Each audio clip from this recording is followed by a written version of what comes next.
Hi, I'm Kalis. My own brother slammed me so hard into the fridge I saw stars, then shattered my nose with his knee. I was bleeding, dizzy, reaching for the phone, until my mom ripped it from my hand. "It's just a scratch," she snapped. "Stop being dramatic." And my dad never even looked up, just muttered, "There goes the drama queen again." They thought I'd stay quiet. They had no idea what I was about to do next. Before we dive in, tell me, have you ever been dismissed or silenced by your own family? Drop a comment. What time are you listening, and where are you? Let's begin. Thanksgiving night always had a weight to it in our family, thick with memories, resentments, and the polite clinking of forks trying to hide it all. This year, the turkey was dry, the wine too sweet, and the silence unbearable. I stood in the kitchen, scraping bits of stuffing into the trash while the dishwasher hummed behind me. The fluorescent light flickered above, casting shadows over the dishes piled high like unresolved issues we never dared to name. I wasn't even trying to start anything, I swear. I just said, "So Reed, I heard Mom and Dad signed over the house to you. That true?" I didn't ask it with bitterness, maybe a little curiosity. Maybe I wanted to understand why they'd never said a word to me, their oldest daughter, the one who'd been there when Dad had his first stroke, who'd driven Mom to every chemo appointment last spring. I just wanted to know why no one told me. Reed turned from the fridge, can of beer still cold in his hand. His lips curled into that smug little smile I'd known since we were kids, the one that came right before he said something to get under my skin. "Why do you care?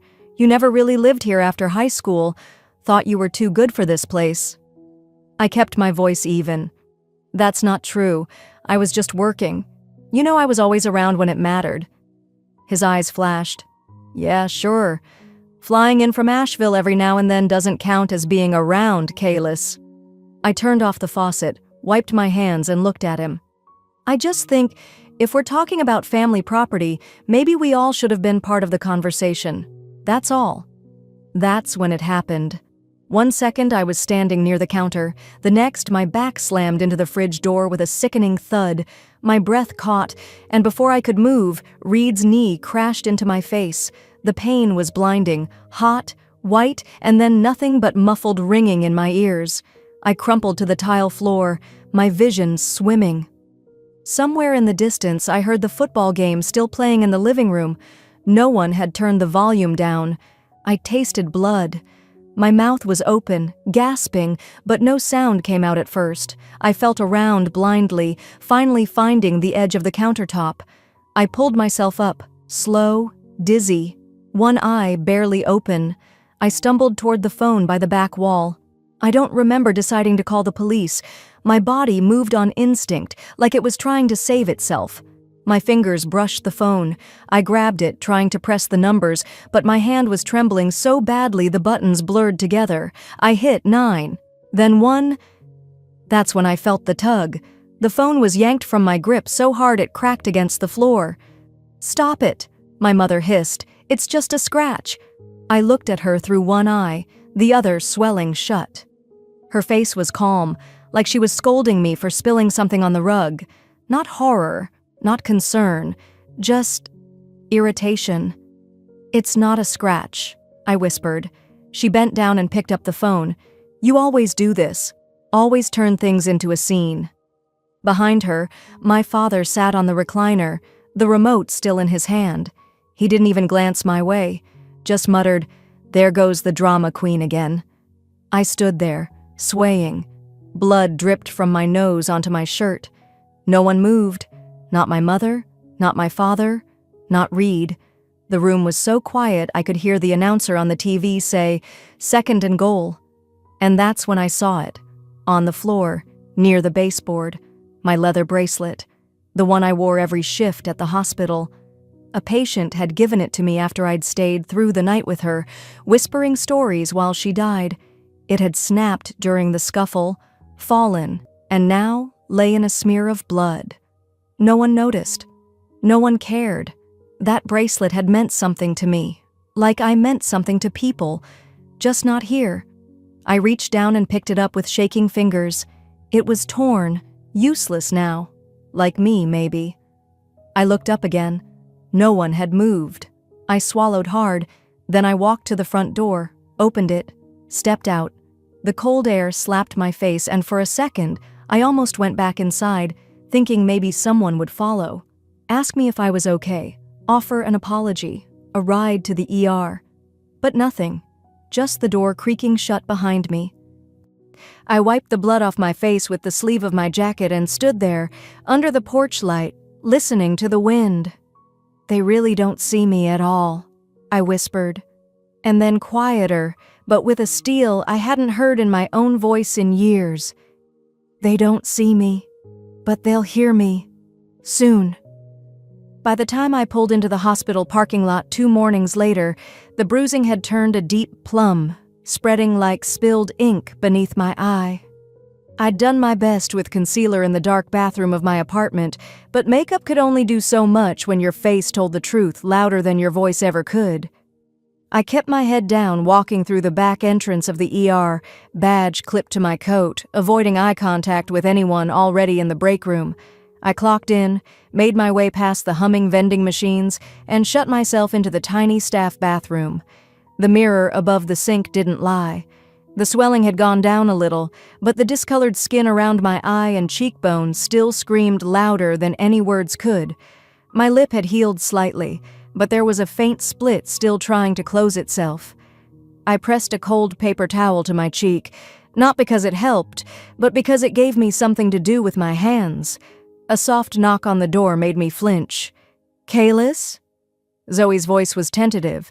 She was one of the new nurses, barely out of school, all bright eyes and energy. I opened the door slowly.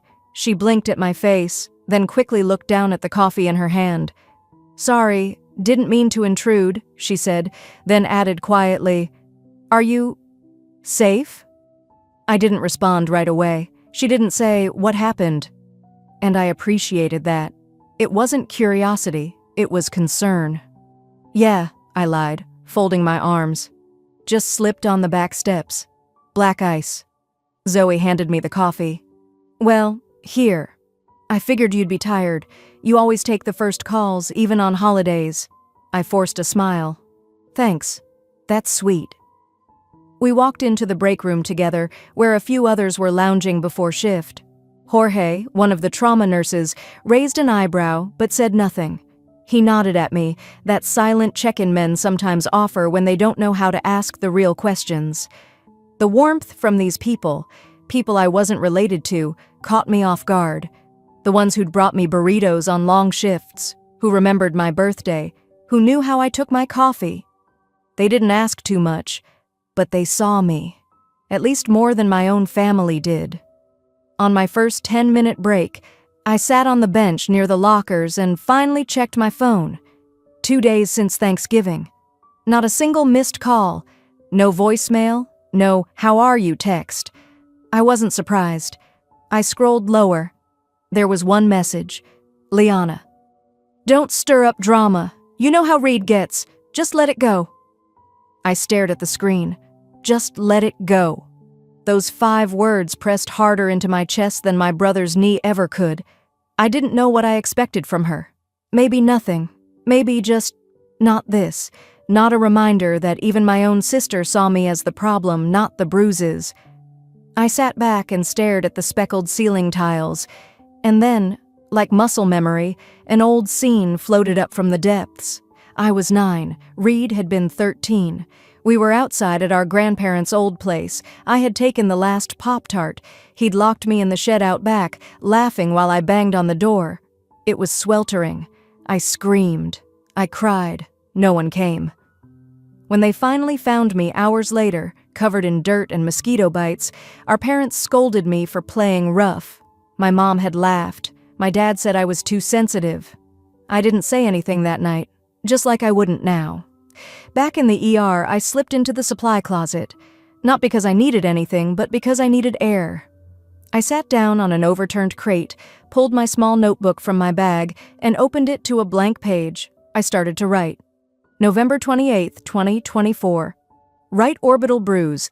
6.5 centimeters minor laceration to lower lip upper back soreness. Likely contusion from impact incident, assault by male sibling during family gathering. I paused. My hand was shaking again, but this time not from pain. From something else, something colder. Then I kept writing. History. Age 7, shoved off swing set. Age 9, locked in shed. Age 13, tripped downstairs, no apology. Age 17, called emotional and hysterical during argument over college applications. Age 25, excluded from family loan conversations. Age 28, mother told me to be quiet, reads stressed, after verbal attack. Current, bruised face, gaslit again. I flipped to the next page and kept writing. The list went on. For the first time, I was looking at it all in one place, not as isolated events, but a pattern. If I were charting this as a case at the hospital, someone would have flagged it, intervened, escalated. But because it was just family, it had never counted. The fluorescent light above me buzzed. Somewhere beyond the door, someone called out a code blue. I stood up, slid the notebook into my bag, and rejoined the world that needed me. After my shift, I sat in my car for a few minutes before driving home. The sky was the color of steel wool, threatening snow. I reached into my purse and pulled out the bracelet, still crusted with dried blood. I wrapped it gently in gauze from my nursing kit. My hands were steady now. I looked at it, small in my palm, and whispered, not to anyone but myself, "This ends with me. I won't let this pass on to the next generation." I didn't say anything when I parked in front of my parents' house. The gravel crunched under the tires like a warning, but I told myself I was just here to drop off groceries. That's what Mom had asked for. Eggs, milk, that specific oat milk creamer she likes for her tea. Nothing more, nothing less. I rang the bell out of habit, even though I still had a key. No one answered. I let myself in.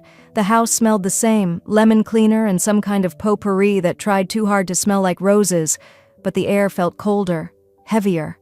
I took off my shoes at the door, like always, and stepped into the kitchen where the light filtered through lace curtains. My dad was sitting at the table, reading the paper like I didn't exist. "Hey, Dad," I said quietly. He didn't look up. From the hallway, footsteps. "Read." He walked right past me, brushing against my shoulder, and didn't say a word. Just that same sharp cologne and the sound of his boots on tile. His eyes skimmed my face.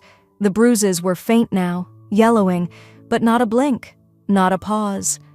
My mother finally appeared, wiping her hands on a dish towel. "There she is," she chirped, like I'd just come in from the garden. "Put the milk in the fridge, would you?" I nodded, opening the grocery bag. She walked over, glanced briefly at my face. "You're lucky Reed still puts up with you," she said with a smile so casual I wasn't even sure she'd heard herself. I didn't reply, just set the milk down a little harder than necessary. I told her I needed to find something in the attic, some old baby blanket I thought I remembered from when I was sick once. She waved me off, already more interested in chopping carrots than asking why I needed comfort from something 2 decades old. The attic was hotter than I remembered. The pull-down ladder creaked, and I climbed slowly, careful not to bang my shoulder. I was still tender.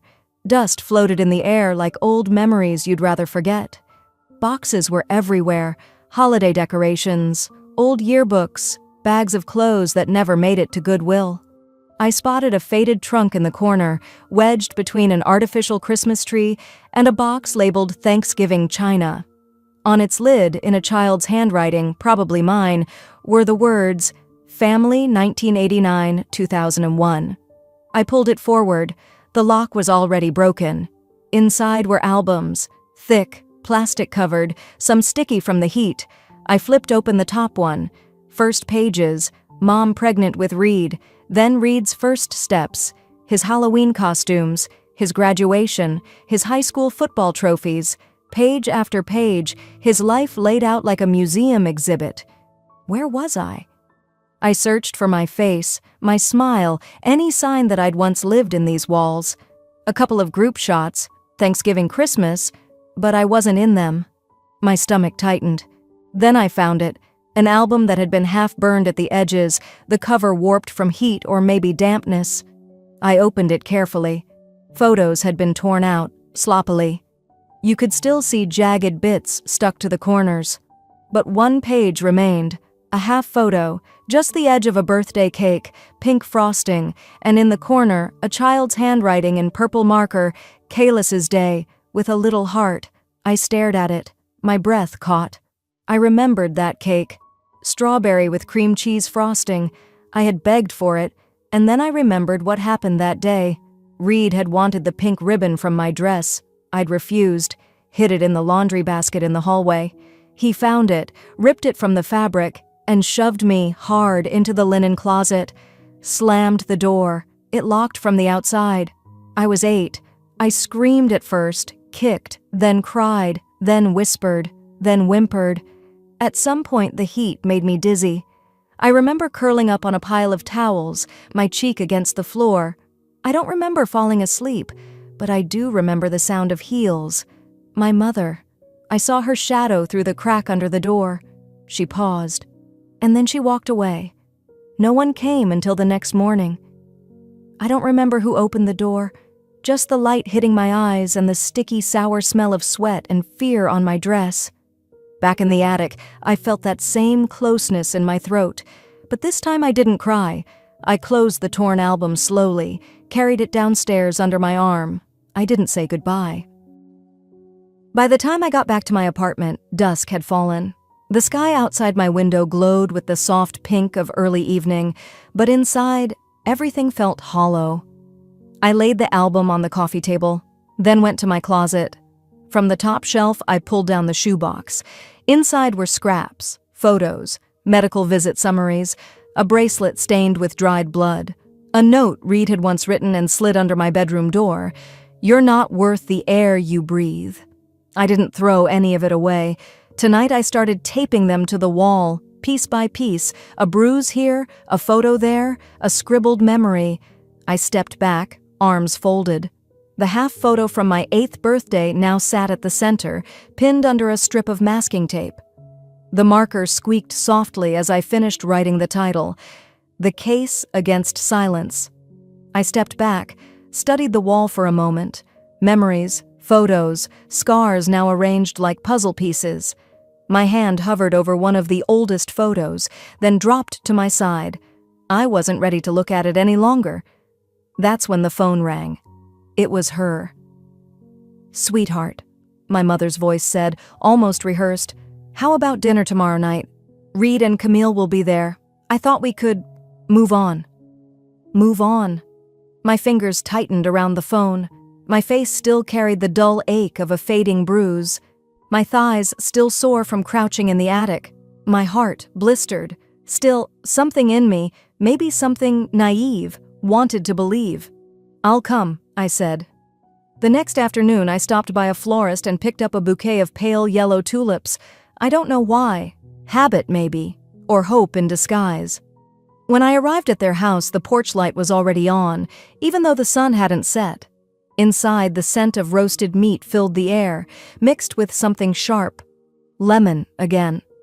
My mother was in the kitchen, smoothing her blouse and adding last-minute garnishes. Her lipstick was a shade too dark, like she was playing hostess at a country club event. She turned when she saw me. "You look better," she said. "Glad the swelling's gone." Before I could respond, she turned back to the oven. I followed her to the hallway where the light was dimmer. I held the flowers in front of me like a peace offering. "Mom," my voice was steady. "I was in the attic the other day." She paused, spoon in hand. There was an old album, the one labeled 1989-2001. My pictures were gone. Her shoulders tensed. She didn't look at me. "Did Reed do that, or—" She set the spoon down. "You always made everything so heavy," she said finally, turning toward me. "Crying at birthdays, sulking at Christmas. I told your father, this one's got a flair for theatrics." I stared at her. "You tore them out?" She didn't answer, just smoothed her lipstick in the mirror beside the pantry. "You were always too dramatic, Kalis. Not everything is an attack. You ruined more holidays with your crying than I care to count." I opened my mouth, but nothing came out. "I need to finish the rolls," she said, brushing past me. No apology, no flicker of guilt, just years of silence packed into one tight-lipped smile. By the time dinner started, the table was set like something out of a magazine, silverware perfectly aligned, crystal glasses. Reed's fiancée Camille was already seated with her parents, whispering something about vineyard tours in Sonoma. Reed gave me a curt nod when I walked in. My place card sat at the end, near the swinging kitchen door, farthest from the candles, the light, the conversation. I sat. Camille's father laughed loudly about something I hadn't heard. Camille leaned over. "Reed told us how you once locked yourself in a closet over a ribbon. So dramatic." Laughter. My mother chuckled. "She used to do that sort of thing all the time, so sensitive." Reed added, "One time she got a bruise from bumping into a doorknob and made Dad cancel his poker night, like it was life or death." The words slid through the room like daggers dipped in sugar. I kept my hands beneath the table, fingers curled so tight into my palms, my nails bit skin. This is the last time, I thought. This is the last time I sit here pretending this is normal. Then it happened. Reed reached across the table, loud and laughing, grabbing for the bowl of mashed potatoes. His elbow bumped the edge of the teapot, full of fresh-boiled water. I saw it happen in slow motion. It tipped. Scalding water splashed directly into my lap. The scream tore out of me before I could stop it. The pain was searing, instant. I pushed back from the table, the chair legs screeching against the floor. Everyone froze. Then my mother sighed. "That was your fault for sitting too close." No one moved. Reed gave me a half smile. "Guess you should have picked the other seat, huh?" I stumbled toward the sink, my hands shaking. I pulled open the freezer. Nothing but an old bag of peas and ice trays barely frozen. I grabbed a dish towel, wet it, pressed it to my thighs. The cotton sizzled against my skin. No one followed me.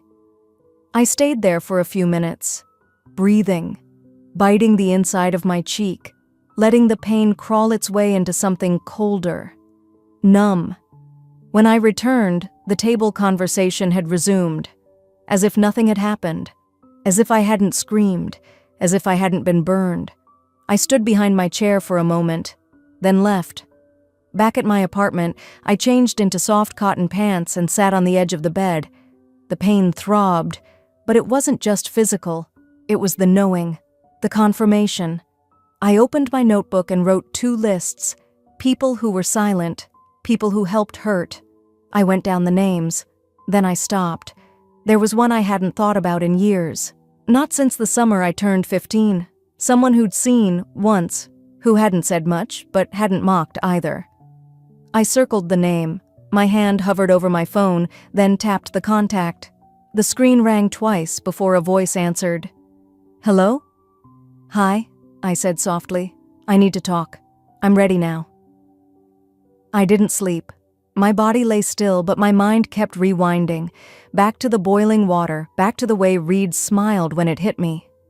I could still feel the sting, not just on my skin, but deep inside my chest. I pulled the old comforter tighter around me, staring at the ceiling while the first light of morning crept through the blinds. The list I'd started the night before sat on my nightstand. People who were silent. People who helped hurt. I had scribbled names in the dark, each one reopening something I thought I'd buried. I reached over and picked it up, fingers tracing one name I hadn't seen in years. It triggered something. A smell. Bleach. Damp concrete. I was back in that locker room at 12 years old, trying to hide the bruises on my thighs by pulling my gym shorts down low. I remembered pressing a wet paper towel to the inside of my arm, wincing as it touched skin too raw. I didn't tell anyone. Back then I thought I wasn't allowed to feel pain, that it would just make me more dramatic, like Mom said. I sat up, legs aching slightly from yesterday's scald. My thighs were still red, tender to touch, but what throbbed more was this old ache I'd long ignored. I used to think I was the crazy one, for feeling left out, for crying when my picture was cut from the album, for thinking silence could be a weapon. My phone buzzed on the nightstand. A calendar alert. Nothing urgent. Just a reminder to check the mailbox before noon. Old habit from years of missing deadlines when I worked freelance. I slipped into a loose pair of jeans, one of the few that didn't rub against my lap too harshly, and made my way down the stairs, list still in hand. I opened the box at the curb, mostly expecting bills. But there it was. A plain, cream-colored envelope, no return address on the front. The postmark read somewhere upstate, a town I hadn't thought about since high school. I flipped it over, frowning when I saw my name written in neat cursive. Not Kalis Bundy, just Kalis. Inside a folded letter, 2 pages, lined paper. My breath hitched at the first line. Dear Kalis, I don't know if you remember me. I was your music teacher in 8th grade, Ms. Greer. I stood frozen at the mailbox. My thumb rubbed the paper, almost afraid to go further. But then I read, I've thought about you for years. I saw the bruises. I tried to say something. I even filed a concern with the school counselor. But your parents came in. They threatened to sue. I was young and scared, and I let it go. I shouldn't have. I walked back into the house slowly, like carrying something sacred. I sat at the kitchen table, letters spread out like a lifeline. She saw. Someone had seen me back then. I wasn't imagining it. I wasn't making it up. I wasn't dramatic. She continued, I still have my journal from that year. I wrote everything. I even saved the complaint form. If you ever want to talk or need someone to confirm what you lived through, I'm here. I'm so sorry I didn't fight harder back then. My hand covered my mouth. I stayed that way for a long time, just breathing. By afternoon, I picked up my phone and found the number she left. It rang twice. Hello? Hi? Ms. Greer? There was a pause. Then, Kalis? Oh my, I didn't think you'd call so soon. I could hear the emotion in her voice. That made 2 of us. I told her I got her letter, that I remembered the purple cardigan she always wore, the way she used to close her eyes when the violin students played out of tune. She chuckled, then quietly said, I'm so glad you're okay. I didn't say I wasn't okay, not yet, but I told her about the list, about the photos, about the dinner. When I got to the water, she was silent for a few seconds, then said, People like your mother. They count on silence, yours and everyone else's. We talked for almost an hour. At the end, she said she still had her journal, the complaint form, everything. If you need me to back you up, I'm ready. I should have done it sooner. For the first time in a long time, I felt seen, not just believed, but witnessed. That night, the world was quiet. The house was quiet. My thoughts weren't. I had just finished organizing a folder on my laptop labeled Documentation Phase 1 when a knock hit the door. Sharp, impatient. I opened it, expecting a delivery. Instead, there he stood, my father. No warning, no smile, just that tight jaw and pressed lips I'd seen all my childhood. I heard you've been talking, he said, stepping 1 foot inside like he owned the air in my living room. Digging up old things that should stay buried. I didn't respond. I looked at him, really looked, and saw not a father, but a man desperate to maintain control. You're making this family look bad, he hissed. You're going to destroy what little reputation we still have. If that's what you want, go ahead. But don't think there won't be consequences. He moved to leave but turned back one more time. You were always a burden, still are, no matter what lawyer you think will save you. Then he slammed the door. I stood there, chest heaving, not from fear, from release. It was like hearing it out loud broke something open in me that had long been suffocating. I sat back at the table, wiped my cheeks, and whispered, They never loved me. They just loved the power they had over me.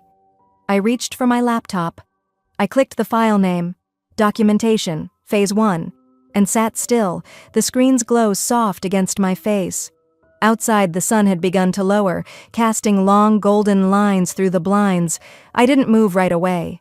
My hands hovered above the keyboard, as if finishing that one action had released something inside me I wasn't ready to face. So I got up, walked to the kitchen, and poured myself a glass of water. My throat was dry, but I barely drank. I stared at the countertop, still lost in the echo of my father's words from the night before. "You're still our burden." He hadn't said daughter, he hadn't said family, just burden. Back in the living room, I picked up my old backup drive, the dusty silver one I hadn't touched since before smartphones ruled our lives. It sat like a forgotten relic at the edge of the bookshelf. I'd been meaning to wipe it to free up space, but now curiosity guided my hand. I plugged it in, expecting nothing. At first, it was the usual clutter. Graduation photos, receipts, a few blurry selfies with college roommates I no longer spoke to. I almost shut the window down when I noticed a folder tucked between mislabeled files. The name, KBKP.2004. No memory of creating it. I clicked it open. There they were. Photos I hadn't remembered taking. Photos I must have buried, both literally and emotionally. My face, swollen. A bruise across my collarbone, yellowing into the edges of my skin. My arm, blotched in angry violet. And my eyes, dull, resigned, like I'd made peace with being hurt. Each image was dated, unedited, proof I hadn't imagined it all. I stared at the screen, frozen. My chest tightened. It wasn't fear. It wasn't even shame anymore. It was clarity. I had recorded the truth. And then, somewhere along the way, I'd convinced myself it wasn't real, that it was just me being dramatic. The words they always used. I wasn't imagining it, I whispered to the quiet room. I documented it, and I forgot. For the next hour, I copied everything into an encrypted folder. Then, almost without thinking, I opened my cloud drive, created a new directory, and titled it Project Witness. It felt like drawing a line in the sand. Not because I wanted revenge, because I wanted it to stop. And maybe, just maybe, I wanted to be able to say, this happened to me. And it was never okay. I was still staring at the upload bar when my phone rang. The name on the screen stopped my breath. Rachel McKinley. We hadn't spoken in years, not since we were both awkward, braces-wearing 12-year-olds playing hopscotch in the street. She was calling from Michigan now, married with kids, a life far from our little town. I answered. "Hey, Rachel?" "Kaylis, hi." Her voice was tentative, unsure if she should have called at all. "This is going to sound strange, but do you have a minute?" I moved to the window and leaned against the frame. "Sure, what's going on?" She exhaled. "Do you know my niece Lily?" I paused. "Can't say I do." "Why?" "She's staying with your folks right now. My sister was deployed, and your mom offered to help, said she missed having a little one around." I thought it was sweet at first. My mouth went dry. "Wait, she's with them? For how long?" "About 3 weeks, but, Kaylis, Lily said something weird this morning. She told me your brother pushed her." I stood up straighter. "What?" "She said he told her not to be a drama queen like Kaylis, said she was faking it. Kaylis, she was crying. Her wrist looked swollen. I thought I should call you because I remembered some things." I sat down, hard. My legs felt like they couldn't hold the weight anymore. "She's 8, Rachel continued. "Just like we were. I thought maybe... I don't know. Maybe it's nothing. Maybe it was a joke. But Lily doesn't lie. She's not that kind of kid." Silence stretched between us. "She said my brother pushed her?" "Yes." "And they used my name to shame her?" "Yes." A slow, deep heat spread through my chest, not the panicked, dizzy kind I used to get when Dad raised his voice. No, this was different. It was sharp, controlled, solid. "I'm sorry if this brings up anything," Rachel added quickly, "but I didn't know who else to ask." "No," I said. "You did the right thing." After we hung up, I sat for a long time, the photo folder still glowing behind another window on my screen. It was happening again. The same patterns, the same words, different child, same house, same hands. And just like that, the old debate returned, one I'd buried in therapy and silence. Do I speak up and risk being dragged through their threats, their denial, their ugly games again? Or do I stay quiet and let another little girl learn silence the way I did? I stared at the screen and whispered, more to myself than anyone else. Do I become the woman I wish someone had been for me? The house looked exactly the same. Maybe a little dimmer, a little more cracked around the edges, but it carried the same stale air of denial, of tightly packed lies, of too many conversations that never happened. I stood at the front door with a homemade peach pie in my hands, still warm, carefully wrapped in a clean dish towel. The same recipe Mom always loved. I had baked it with steady hands, not because I was feeling generous, but because I needed to look calm, non-threatening, like the daughter they could ignore. I rang the bell once and waited. I didn't want to walk in unannounced, not today, not when I was carrying something sharper than pie under my sleeve. My father answered.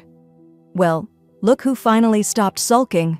His voice held that familiar condescension, a smirk just beneath the words. I smiled, not wide, but just enough. Thought I'd check in on Lily. He stepped aside and I walked in. The house smelled like rosemary and garlic. Something was in the oven. Mom was setting the table. 4 places, like nothing had shifted, like they were still the perfect family unit. She looked up and stiffened when she saw me, then her eyes landed on the pie. Peach? She asked. Fresh from my kitchen.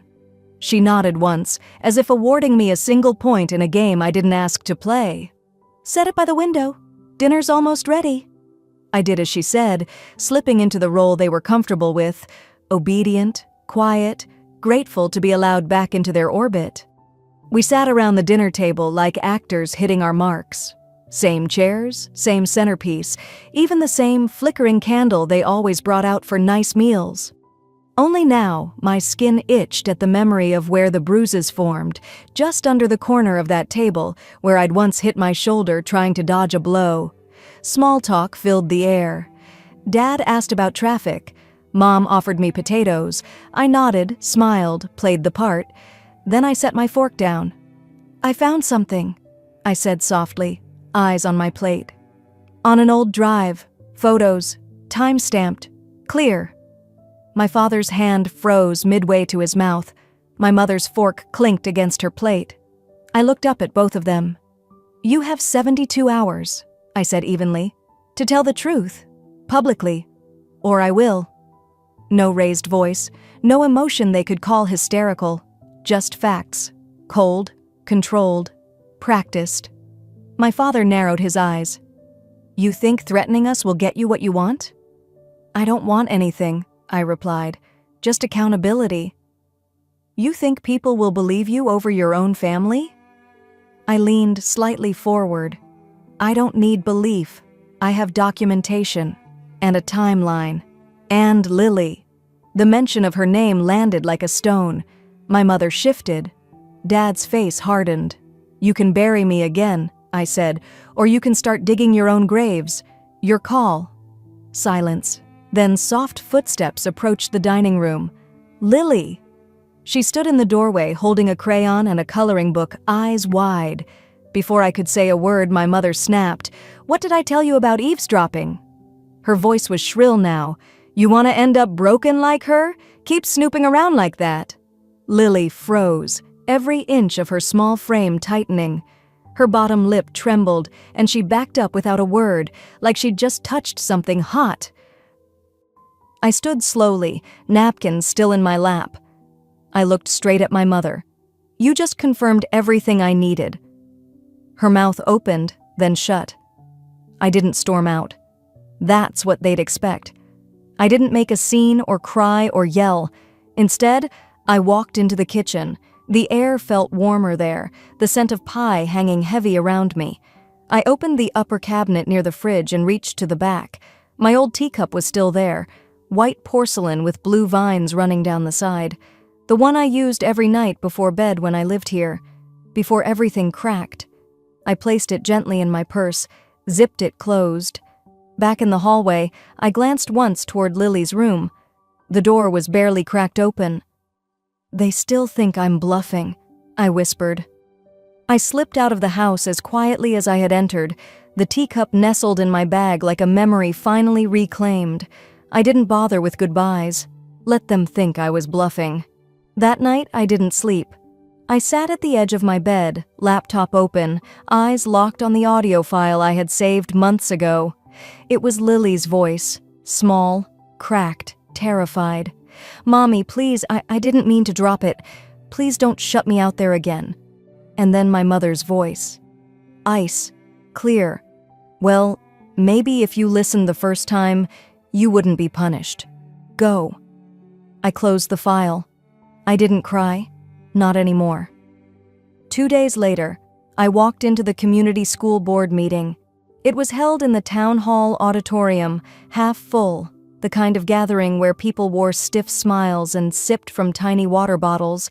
My parents sat at the front with folded hands and curated expressions, waiting to receive a Community Legacy Award for decades of dedicated service to youth programs. I found a seat near the back, waited. The board chair started with generic compliments, listing their donations, their leadership in parent-teacher councils, their reputation for raising strong, resilient children. When she finally paused and asked, "Would anyone like to say a few words?" I stood. "Just one thing," I said. My voice was calm, but it filled the room. "Before you hand out honors, there's something you should hear." People turned. My mother's head whipped around. My father leaned back in his seat, arms crossing slowly. I walked to the small podium, pulled out a flash drive, and plugged it into the laptop. No introduction. I just pressed play. The recording played over the speakers. Lily's voice, raw, pleading, my mother's cold dismissal. A silence followed, so heavy you could feel it pressing into your chest. Gasps. Someone near the front let out a small, broken, "Oh my God." A teacher in the third row covered her mouth. My mother turned gray. My father sat rigid, jaw clenched. "I'm Kalis," I said when the audio ended. "Their daughter, Lily's sister, the one who was also told to go outside when she cried. I waited years, too many years." Then came a voice from the side.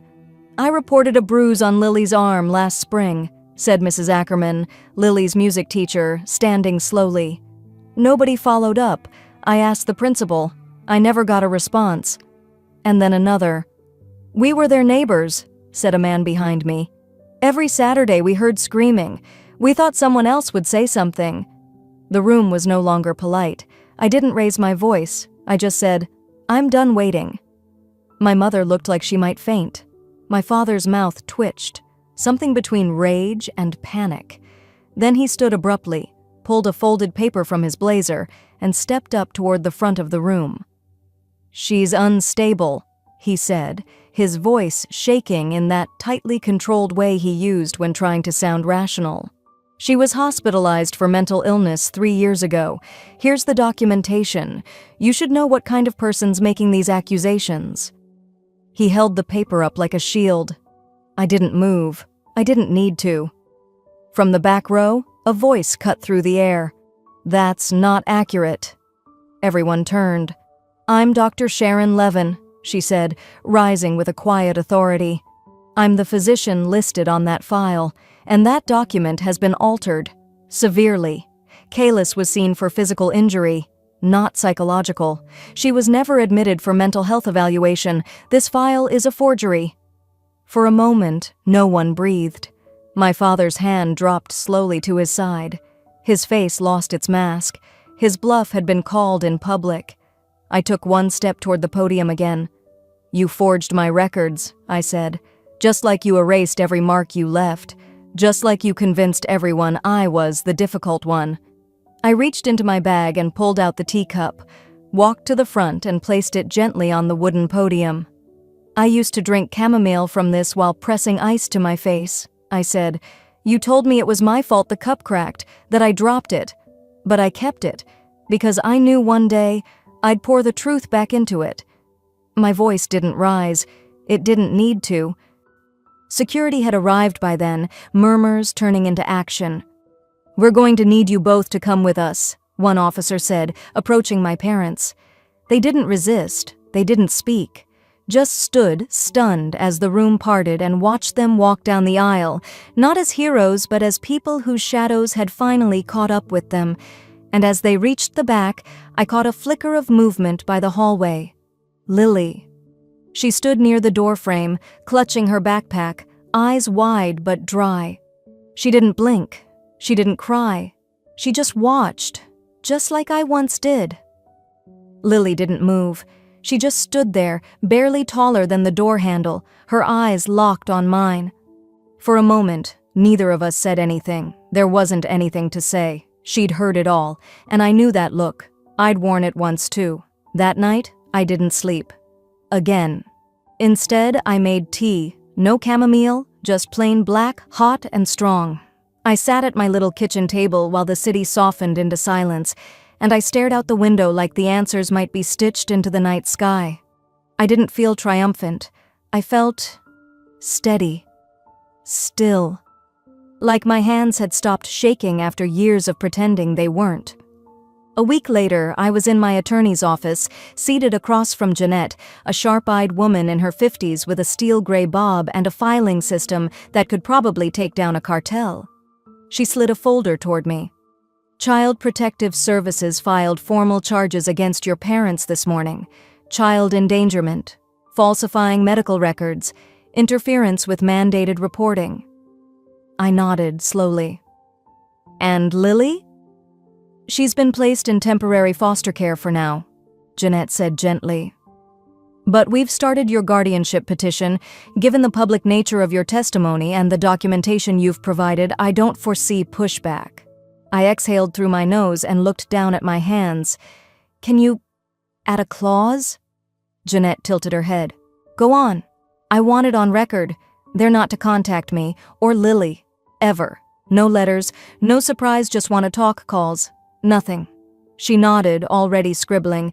I'll make sure it's airtight. As I left her office, the sun was hanging low, warm and amber, painting shadows across the sidewalk. I passed by the corner cafe where my mother once told me, "No one's going to believe your little stories, Kalis. You always make things sound worse than they are." Funny, the world finally listened the moment I stopped trying to make it sound better. That afternoon, I found myself facing a reporter outside Lily's school. I hadn't agreed to any formal interviews, but she was young and earnest, holding her mic like it was a moral compass. "Ms. Brooks," she asked softly, "why didn't you speak up sooner?" I looked into the camera lens, then past it, toward the empty swing set behind her. "Because no one ever asked how I was doing," I said. "They just called me dramatic." She lowered the mic slowly, eyes wet. "Thank you," she whispered. It wasn't about fame. I didn't want a feature in the Sunday paper. But sometimes, you say something because another little girl might be listening, and maybe she'll believe her own voice when no one else does. 2 days later, I drove to the group shelter where Lily had been placed temporarily. The building wasn't much, peeling paint, cracked sidewalk, but it was clean, and the staff were kind. Lily was sitting on a mat near the corner of the playroom, cradling a worn-out stuffed dog that looked like it had survived 5 generations. She looked up when I walked in, eyes unsure. I crouched down, hands on my knees. "Hey, sweet pea." She blinked once. "Do I have to go back?" I felt something twist in my chest. I leaned in closer. "No, baby," I whispered. "Not ever." She didn't cry. She just leaned forward, pressed her forehead gently to mine, and held it there. I let her stay that way as long as she needed. When she finally sat back, I reached into my bag. "I brought something for you." She watched carefully as I pulled out a small box and opened the lid. Inside was a white porcelain teacup decorated with tiny blue forget-me-nots. "It's not cracked," I told her. "You can drink your cocoa from it anytime you want. You don't need permission." She reached for it slowly, cradling it like it might dissolve in her fingers. "It's pretty," she said. "Can it stay with me?" "Of course," I said. "It's yours now." That night, back at my apartment, I took my old cracked teacup. the one with the chip near the rim and the faint hairline fracture running down its side, and placed it on the shelf beside the one I'd given Lily. I'd bought 2. Always planned to. Then I lit a candle. Just one. And opened the new journal I'd picked up from a bookstore tucked behind the courthouse. I'd asked the clerk to emboss the title myself. The gold letters glinted softly under the flickering flame. Things I was told never to say. I pressed my pen to the first page. They never hit me hard enough to kill me, just hard enough to make me quiet. The ink flowed. But now, silence isn't my legacy. I paused, took a breath.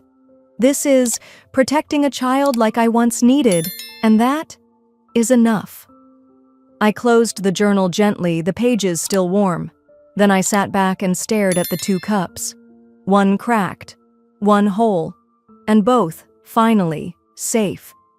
Sometimes the deepest scars are the ones no one believes.